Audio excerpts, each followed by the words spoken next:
I'm at my place we call Delta Bluffs, a very special place up here in the Mississippi Delta for good reason. It's that time of the year in Mississippi. Welcome to the Thanksgiving edition of Super Talk Outdoors, where we celebrate every single Monday at lunchtime the world-class outdoors of the state of Mississippi. And as I always do, I thank my friend Steve Azar, the music and cultural ambassador for the state of Mississippi and the host of In a Mississippi Minute here on Super Talk for that amazing song, One Mississippi, the theme song for Super Talk Outdoors. I want to thank you for joining us today on the powerful Super Talk Mississippi network. If you're listening on Facebook or YouTube or your favorite podcast, it's November the 22nd, 2021. Wow, it is that time of year. The redfish and the specks are biting on the coast. It's really getting good down there. And hunting is happening all across the state of Mississippi.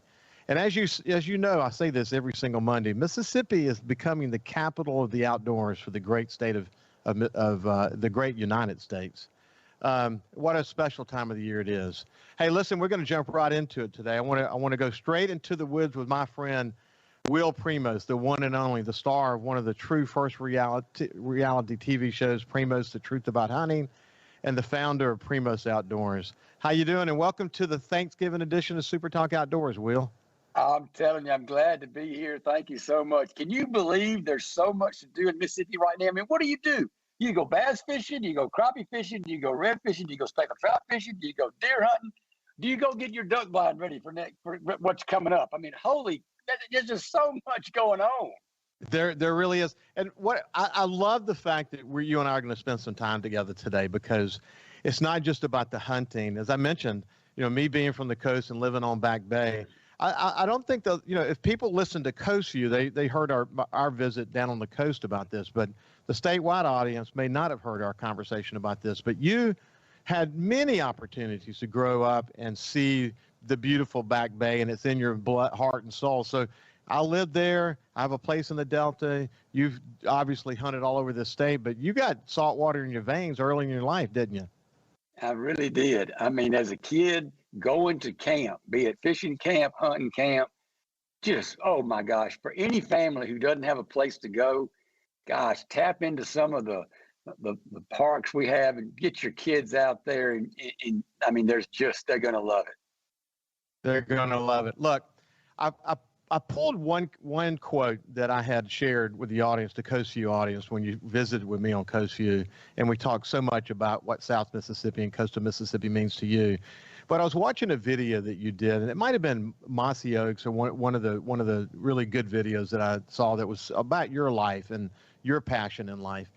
And what you said on that video, I actually wrote the words down because I think it kind of captures the essence of this, not just where you come from, but also this time of year, Thanksgiving. And here's what you said: the outdoors industry gives me a living, but it's deeper than that. I'm going into the woods by myself and pray and think about my relationship with God and family. Thank God for his grace and love and forgiveness. I get that at church, but this is an extension to that. It's so deep-seated. I don't have to pull the trigger, release the arrow, or catch the fish. It's the experience. That's so true, isn't it? It is. It's life. If you ever know it, your life's not complete without it. Yeah. So what does this time of year mean to you, Will? I don't know. I think sometimes it equals the spring, and sometimes I think the spring is even more. I'm more fond of the spring, but I think they're probably equal. But the leaves falling, the leaves turning, things beginning to take shape, life beginning to be renewed, with all the mating rituals from the whitetails, and then seeing the ducks migration and seeing them come from up north down here.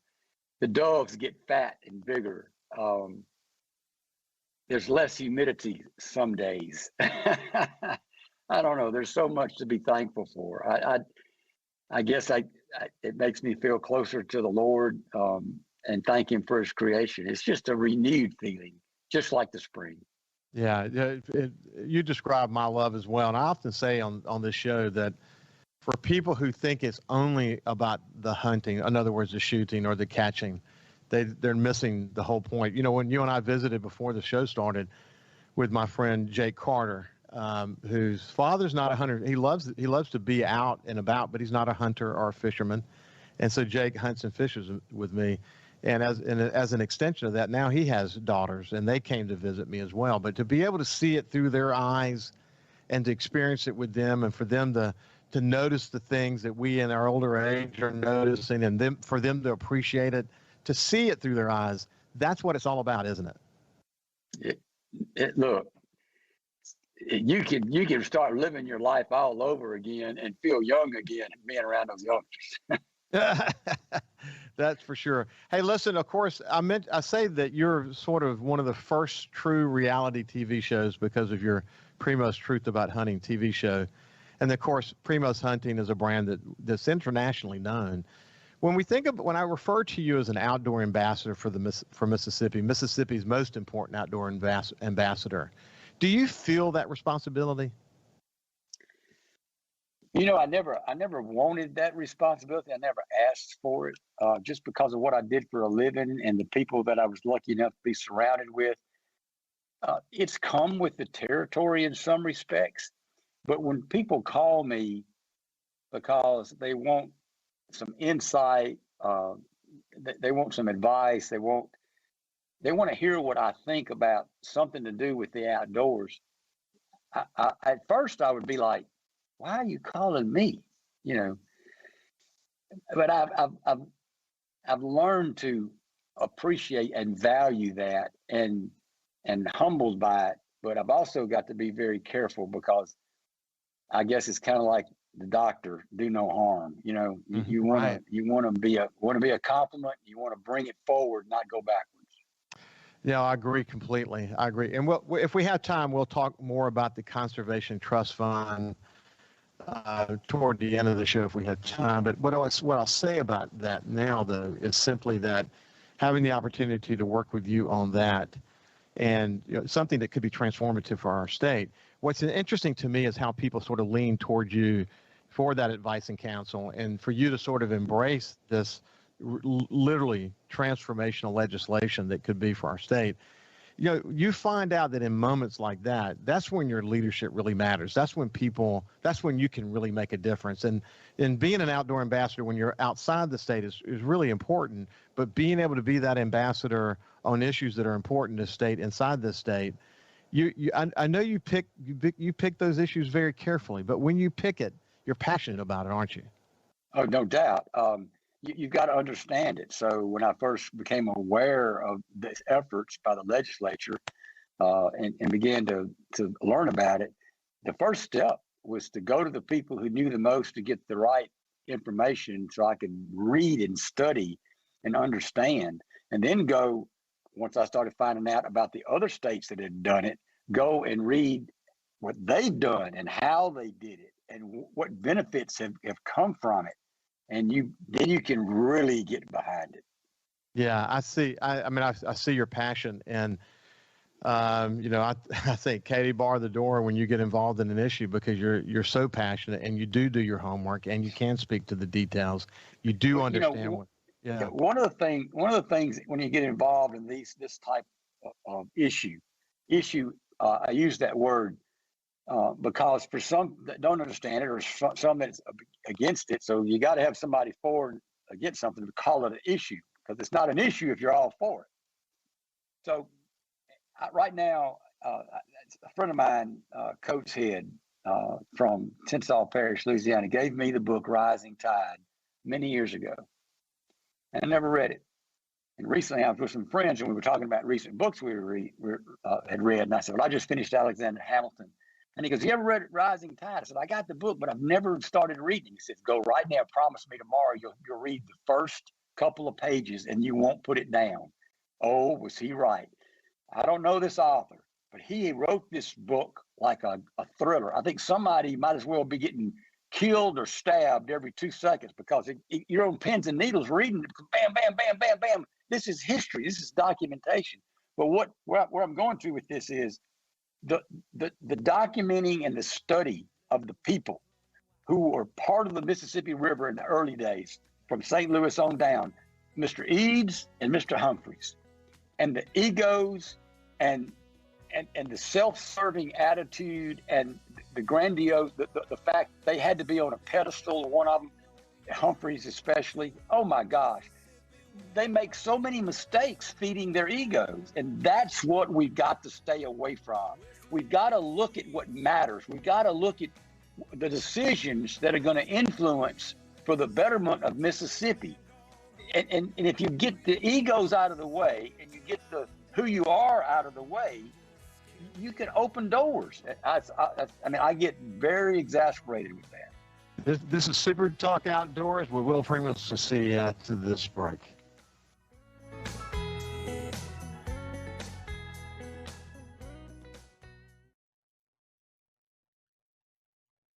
It's Super Talk Outdoors with Ricky Matthews on Super Talk Mississippi.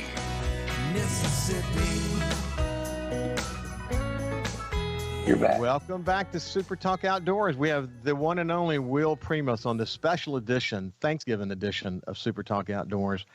You know, when we went to break, we were talking about sort of how Rising Tides, the book, affected you as you look at the complexities of issues surrounding the Mississippi River and flood control and the egos that were involved in all of this. You know, one of the things that is true, though, when you get this opportunity like you do to travel all over the United States, even the world for that matter, but especially in the United States, you get an understanding of sort of the competitive situation that Mississippi is up against. You know, Mississippi, we had some of the best natural resources. As I said, in my view, when you take saltwater fishing and freshwater fishing and combine it with this incredible turkey hunting and deer hunting and other bird hunting that we have, duck hunting, you know, it's the capital of the outdoors in the United States. But what you see in these other states is a reminder for us that we cannot take this for granted. We have to be always focused on putting generational conservation efforts in place that can not only help us preserve this for many generations to come, but also make us competitive with other states that you see the passion in these other states around conservation, and it impacts you, doesn't it? Oh, no doubt. And if we had known a little more or been a little bit more careful with how we did certain things, there'd be certain parts of Mississippi that we could have conserved that would be better than they are today. Yeah. That's what we don't want to repeat. So let's go. I want to go back to a little bit at the beginning. Your uncles Gus, Ellis, and Billy, they really impacted you at an early age. But man, you had love of the outdoors in your DNA from early on, didn't you? Yeah, I don't know where that came from. All I wanted to do was fish and hunt. I mean, I'm talking about 4 and 5 years old. Yeah. So it really, really impacted you. And you go back to the early days of Primos Hunting. When you finally had that first call, did you ever imagine in your life that you would be where you are today? No, Lord have mercy. Or had gone where I'd gone to get here, no, or had ended up being willing to sacrifice some of the things that I did in life to be able to build a company like Primos. No, I wouldn't have believed it. But I'm going to tell you, one person did, and his name was Buck Dearman. And he's the one who had me make that first call. And he said to me, I'll never forget it. He said, Will, if you take this and you pay attention to it, you can end up going public. I went, no, I don't know about that. But little did I know that a publicly traded company would end up owning Primos. Hey, what's interesting, in our Coast View session, we talked about how Primos came to be and the building of it and working with Jimmy and all of that. And of course, I had Jimmy and Brad on my show a few weeks ago. But Brad told a story that kind of hit me, and it reminded me of this point in the conversation when you and I were talking about how much determination that you put into making sure a call was perfect. Just the incredible attention to detail. But anyway, the story that Brad told, Brad Ferris, who has been with you for quite a long time, and by the way, just a super guy, I might add. I really enjoyed getting to know him. But he told me about how you guys met, that you would come in and you would want 2 bows set up perfectly, and it took so much time to serve you. He finally told you, Will, can you come back Sunday after church? Because the line was out the door. Because tell me about where does that attention to detail come from, Will? Well, when the moment comes, and you are a big whitetail is approaching your stand, you're fixing to get a shot. You don't need to be thinking about anything else. Everything needs to be on autopilot.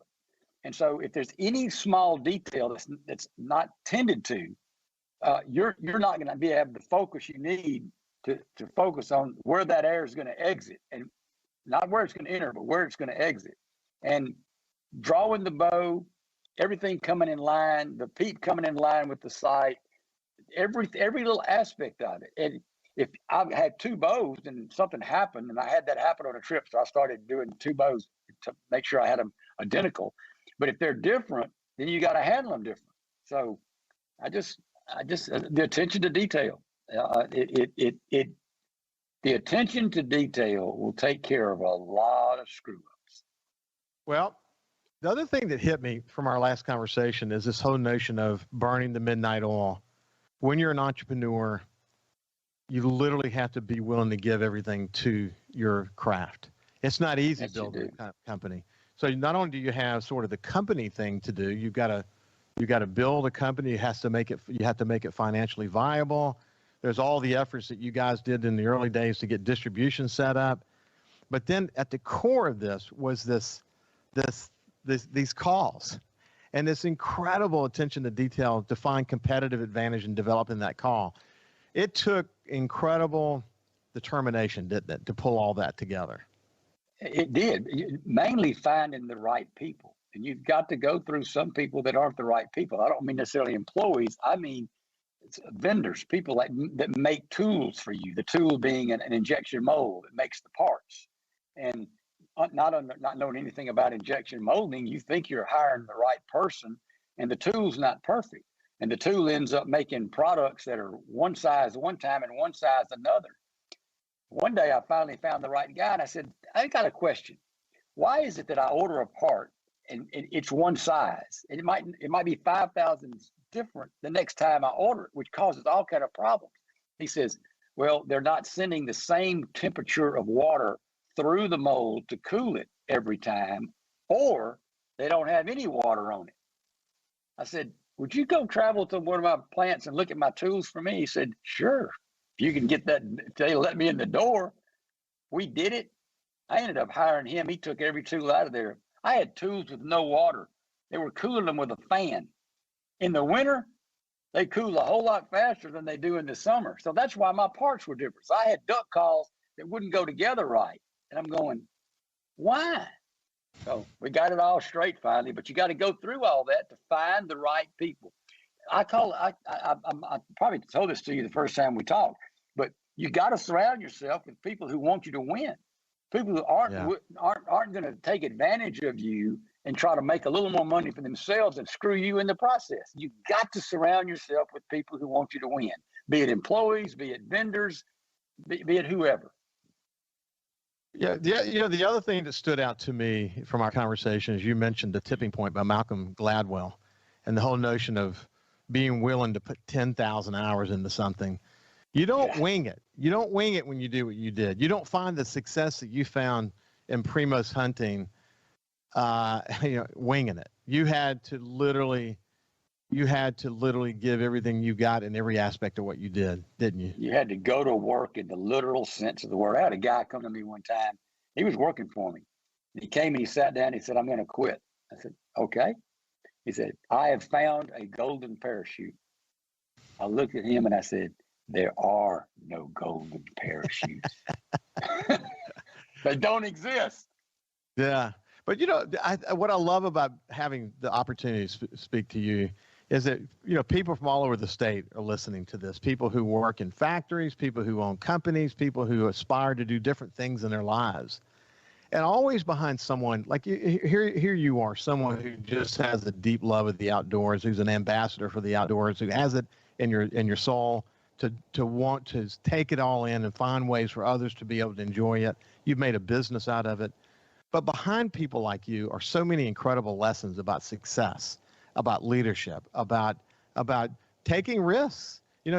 Recognizing that everyone has the potential to do it, whatever they decide they want to do. They just have to decide to do it. So think about this wide range of people who are listening to this show today. And on the other side, in the next section, we'll tell some interesting stories, some fun stories about what you guys are up to these days. But what's your one or two best pieces of advice for someone? Probably the biggest piece of advice I can give somebody is to truly understand discipline. The definition of discipline is giving up what I want today for what I really want tomorrow. That could be anything. That could be weight gain. That could be the ability to use a duck call. It could be salvation. You've got to give up something to get what you really want tomorrow. So discipline is huge. Tom Brady is a perfect example. Not too long ago, he was playing golf on some fundraiser with Tiger Woods and somebody else. And somebody saw him, and he's in the parking lot running sprints from one end of the parking lot to the other. And they said, this is like 9 months before the next possible Super Bowl. And it's right after the end of the season. And he said, Tom, what are you doing? He said, I'm trying to win a Super Bowl. That's discipline. And that's what you do when you build a company. And that's what you do if you want the most out of life. You have got to have discipline to follow through and to keep it going. When we come back, we'll continue this special Thanksgiving edition of Super Talk Outdoors, brought to you by the Foundation, a really special organization. I'll talk more about them in just a second. But we'll continue the conversation on the other side. We'll see you after this break. Sweet soul for him. I said 3 Mississippi to the walls and fall football. A Gulf Coast sunset and a deer. Welcome back to Super Talk Outdoors. I have Will Primos, the one and only Will Primos, Mississippi's most important. Like Kevin's the only one. He's the most important outdoor ambassador we have, and thank you for joining us here on Super Talk Outdoors, brought to you by the Foundation. Hey, I had this great visit with Robert St. John. People may know him from Mississippi Public Broadcasting, Palate to Palate. They've had that show on MPB for a while, and they've he's written books, and he's just a kind of a Renaissance man, and he's a good friend. And he recently finished a documentary and a book on Walter Anderson's life. And I know you know who he is, and we'll come back to this in just a second. But I want to read to you something that Walter Anderson wrote, because he was not just a great artist, but he was a great writer, a great poet. And I think it's something that relates to what you think when you're turkey hunting, or maybe when you're in the woods. So here's what he wrote. And by the way, he wrote this after a years-long deep immersion into Horn Island, okay? And here's what he said. All movement is to invisible music. It comes from the sun and the wind and a running rabbit and a crowing cock. And together it is part of a great symphony. The longer we listen, the quieter we are, the more we hear. And when we do hear, we are part of the music instead of an unwelcome interruption. Will, is that powerful or what? That's powerful. He did some soul searching to write that. What I think of is when you get into the woods on a deer hunt, which people are going to be doing big time in this season, and you go in and you're just quiet, and then the woods start to wake up, and then the deer start to appear, and that is when you are now part of the music. You're now part. You're not the unwelcome interruption anymore that you are when you first appear into the forest. You're now part of nature. And, at that moment, it comes back to what we said a few minutes ago. You don't have to shoot to appreciate that moment. There's a poetic, almost like divineness to it, isn't there? Oh, there is. I mean, in one of those moments when you're in the woods and the woods are coming back to life, and one of those pileated woodpeckers switches trees and screams, oh my gosh, it's just, his sound is so special. And within that and above that and below that, you're hearing bluebirds, little chickadees, crows, a deer walking. Oh, yeah. Your ears are important. By the way, protect them. especially when you shoot. So, I had Chuck Cage on the show, and one of the things that we talked about was he was in an interview and someone asked him, what if you think of a smell really related to the outdoors, what smell comes to mind to you that elicits the most amount of memories? Is there a smell for you that you just immediately say, wow, that's the smell that brings back the most outdoor memories that I have? You have one like that? To me, it's the dirt. Yeah. You know what it was for me? Diesel fuel. You think, diesel fuel? Well, charter boats, being out on off the coast, sitting over a reef and catching red snapper. But the smell of that burning diesel fuel, it just, when I smell that today, I have such pleasant thoughts about it. But, you knew Walter Anderson. You knew about his immersion in I didn't know him personally. He died before I was born. But no, being raised in D'Iberville on Back Bay, and then loving Horn Island and Deer Island, you'd go past Deer and then you head on toward Horn. It took us about 12 minutes to get to Horn from the bridge, where the railroad goes over from between Ocean Springs and Biloxi. And I'm just his stories, reading about him. We had a big, huge coffee table book in the house, and it was all about Walter Anderson. And I've got some of his prints. My middle name is Rivers, and I have one that's River by him. Well, he used to go out. I think you mentioned something about an old skiff, but he used to literally turn his skiff. He rode out there from Ocean Springs, turned his skiff over, and he slept there for days on end. Yeah, and if I remember right, maybe I'm wrong, but I think he's laid up under the skiff and watched lightning strike the sandbar. Yeah. I think that's correct. And then he would dig up with the lightning would make the sand, the glass in the sand, solidify into a shape. I think that's right. When Hurricane Betsy hit the coast, he rode out to Horn Island, tied himself to a tree so he could experience Hurricane Betsy. Think about that for a minute. Unbelievable. Yeah, really. So, let's shift gears. You guys, this is kind of a busy time, but there's really, you've been busy now for months. What's your world look like these days? Well, my world, I'm 69 years old, and Jimmy was my partner. We've sold Primos, and we're still work for the company. We still help promote. We still help produce a TV show, along with Troy Ruiz and Lake Pickle and Jordan. Of course, Brad is still a part of it. So we're traveling and hunting and taking a little bit of vacation time to be with family here at Thanksgiving. And then we're doing some personal things. I am. Brad just bought a new place on the Big Black River, and he's managing the heck out of it. Oh my gosh. I texted you a picture earlier. On the 12th of November, he had longbeards coming by his camera, all strutting. So it's pretty cool. But I've been doing a lot of upland bird hunting. I love walking. I love being outside. I love being active. So I've been in South Dakota and Minnesota hunting upland birds. I've been hunting elk in New Mexico. I was there with the team, and we killed 4 elk there. And then I went to Arizona. I drew a unit 1, hunted 7 days, and never did get the big one up close that I wanted. But we had a beautiful trip. Lake Pickle was with me the whole time. When you spend 7 solid days with somebody, you really understand their character. And them. Lake is such a fine man. And we saw some beautiful country together. Oh, my God. Well, as you know, Lake and I have gotten to know each other well, too. And he sends me a note while you're in Arizona.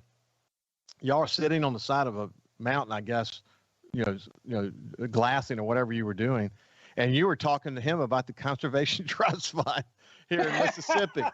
And he says, Will's teaching me what I need to know about that so I can talk about it on the podcast. But, that's pretty cool, isn't it? Yes, it is. Yes, but he is a good, I've really paid close attention to the Speak the Language podcast that he and Jordan are doing. And they're really finding their cadence with that. I think they're doing a great job with that program, don't you?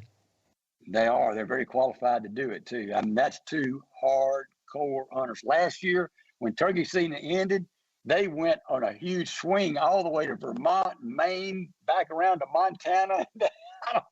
Unbelievable. They went all on public land. had a blast. So even now, they'll hunt one or two hunts, bow hunts in Mississippi, and then they'll head north. And I mean they just never stop, do they? They love what they're doing. They literally love what they're doing. They love what they're doing, and it comes across really well in what's happening. So how are things going at Kudzu Bluff these days? I just got a big text a couple of days ago. They've got the new blind set up. We got a new piece of property leased next to what we own up there. And they're all excited because it's fixing to start happening. Yeah, it's really, really that time of year. So I guess you'll be hunting. It's opening weekend. Now will be last weekend, and for gun season. But you're really still big time into the bow hunting, right? Yeah, I'll be hunting with a bow no matter what, unless one of our sponsors wants me to do something with a gun. Savage is a sponsor. Gosh, yeah. I never shot a Savage till we ended up being a sister company of theirs before we sold them. But oh my gosh, Savage, that's a fine gun. Yeah, I've got a fine rifle. I've got a 270 Savage, and it's a really good gun. It's a very accurate shooting gun. That trigger makes me more accurate. Yeah. There's no doubt. My son Justin actually killed a 10-point with it last year, and it was just the perfect hunt with a really, really good gun. There's no doubt about that. Do you ever get to coastal Mississippi too often these days? Do I ever get what now? Down to coastal Mississippi. I haven't been down and done any fishing in a couple of years. Life's just been too busy. You'll have to come down and go fishing with us one afternoon. I'm thinking about trying to find a time when I can get your friend Chris Gurris to put me on a triple tail.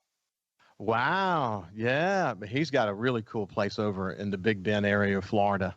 And as you know, his dad was, God bless rest his soul, his dad was the triple, I think he's tagged more triple tail than anyone else. No one's even close, actually, in the entire Gulf of Mexico. That's how good of a fisherman his dad was. In fact, the last time I saw his father, he was showing me some really interesting flies that he had tied because he liked to catch triple tail with a fly rod. And Chris said that he's going to give me one of those flies. I can't wait to get it. I'm not confused. I just met Chris's mama and his brother. Yeah. Oh, yeah. Special family. Hey, listen, when we come back, we'll be back for the final segment of this special edition, Thanksgiving edition of Super Talk Outdoors with Will Primos, and we'll see you after this break.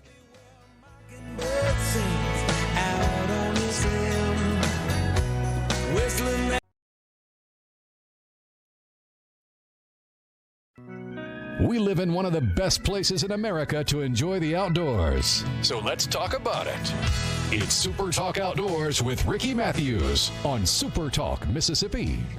Welcome back to Super Talk Outdoors, a special Thanksgiving edition of Super Talk Outdoors. It's brought to you by the Foundation, officially known as the Foundation for Wildlife, Fisheries, and Parks, not to be confused with the Department of Wildlife, Fisheries, and Parks. This is a foundation separate from the department that raises money on behalf of the department to help them fill gaps.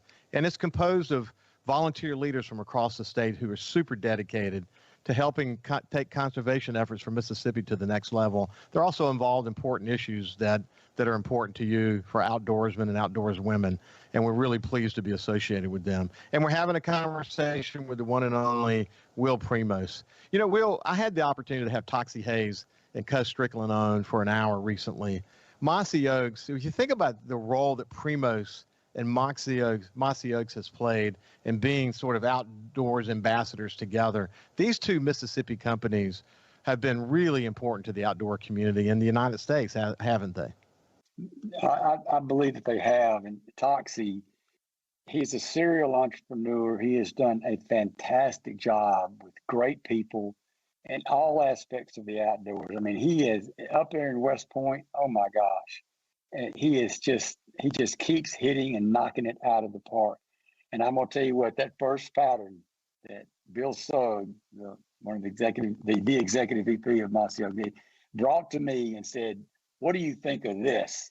That was in 1986, I think, or 85 or 86. Anyway, that's still my favorite pattern, and I think it's the best seller at Mossy Oaks. Oh, Bottomland. It's the only way to go. Yeah. Hey, when we visited before, we talked a lot about Cuz in those early days when Cuz toted the heavy equipment around, and you guys kind of felt your way through developing some significant TV footage from back in those days. Those, you had to be dedicated to do that back in those days, didn't you? You really did. The deal was it was about the camera. It wasn't about you. And if it was about you and your ego, you were not going to be a long-term success. And I think you'll see that in a lot of what is on the outdoor TV stations. But it was about what we got on that camera that we could share with you and our own selves. We could watch it again. But we didn't know what we were doing. We just said we're going to go be ourselves and we're going to do it and we're going to have fun. And I'm going to tell you what, Cuz was the perfect master. Not only was he a good caller, he's a fantastic hunter, but he lived that hunt through that camera lens. And he started, it's kind of like the 10th Legion. 10th Legion, the book by Tom Kelly, named after the 10th Legion of the Roman Empire, that legion became great. And when nobody's living that's ever started it, the new members want to keep it great because of the reputation. And that's what Cuz established. He established the platform for the truth. And it stayed great ever since. And it's because of Cuz's devotion that first year. Yeah, the truth about hunting. I told you this, that on the TV that we play right back here in the back for the YouTube and Facebook audience who are watching this, we'll often have multiple shows going, but Primos, we watch it regularly. And what makes it so unique, and now that I've gotten to know you guys, is that you are no one but yourselves. It is so important for you. When you say at the beginning of the show that you don't stage hunts, you really mean it. You want it to be morally, ethically, and you want the authenticity to speak for itself. And that's really kind of been one of the keys to success for the TV show, hasn't it? Yeah. We used to say this ain't Hollywood. And we used it so much, we ended up trademarking the name. This ain't Hollywood. And it's not. We're not actors by any means. Although I tell you what, if you go to YouTube today, you think there are some hunters that think they are, and they're staging hunts, and it just doesn't feel right. Once you get a sense of the culture of what you created with Primo's Truth About Hunting, it's kind of hard to watch some of those other programs. I bet you feel the same way, don't you? Oh yeah. So listen, in the last few minutes we have left, this is the Conservation Trust Fund. It got through the House 117-2. It has some issues in the Senate. It's going to come back up again. But, and I'm really hoping that we find compromise and get where we need to be. But this is an opportunity for Mississippi to put about $15-20 million aside and then find matching funds that could turn it into $50, $60, $70, $80,000. I mean, 80 million, excuse me. We're one of only 2 states in the Southeast that don't have this trust fund. The other states have it. And since we didn't pass it last year, we've lost another year of getting matching funds. For example, the Farm Bill is over $7 billion that we could be going to get money from. And Farm Bill is, of course, private land. We got to get this done, don't we, Will? We do. And I'm telling you, I forget what the exact figure is, but it's 80% plus of Mississippi's land is owned by private. Everything ends up downstream. So the conservation that you can affect on any piece of property ends up benefiting the public. And even it could be on public land that this is used. We could build bike trails. We could be shooting ranges, archery ranges, walking trails. And there's just so much that we can do if we can get this money allocated so we can grab those federal dollars. The trust fund, the Conservation Trust Fund is so important to the state, and it will help outdoorsmen and women for many, many years to come. A generational bill. Pay attention. We'll talk more about it in the months that follow, in the weeks and months that follow. But for now, Will, happy Thanksgiving to you and your family and your team, and thank you for being my friend and the friend of SuperTalk Outdoors. We really appreciate you, my buddy. God bless you, and thank you, God, for blessing Mississippi. You bet. You bet. Listen, stay safe. Stay safe. That's the most important thing. To come back and be able to, have great memories and not bad memories. We'll see you next Monday.